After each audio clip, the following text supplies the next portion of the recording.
An sake kama wani saurayi da matar aure suna lalata da rana.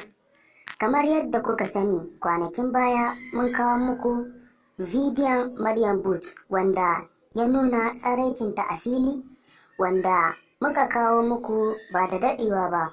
Wanda bayan an saki wannan bidiyon ne sannan aka sake bidiyo na biyu na tsaraicin Maryam Booth. Bayan an gama wannan cakwakiya, aka sake sabon bidiyon tsaraici na Safara'u kwana 90, wanda bidiyo ne yake ta yawo a social media. Sannan kuma a yau an sake sakar wani bidiyo.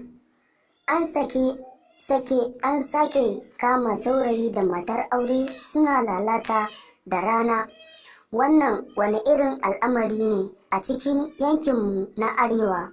Haka dai abubuwan nan ba halaye da ɗabi'un Malam Bahaushe ba ne, wanda a gaskiya matuƙa akwai ban mamaki da ban takaici da abin ya zamo tamkar ado ga kowa ga mutanenmu.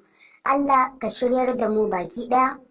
Mun samu wannan labari ne kacokan daga shafin YouTube, sannan wanda shi ne ya bashi suna kamar yadda muka ɗora.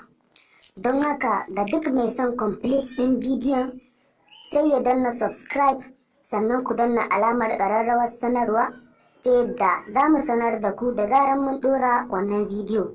Kar ku manta ku tura zuwa sauran group WhatsApp da Facebook.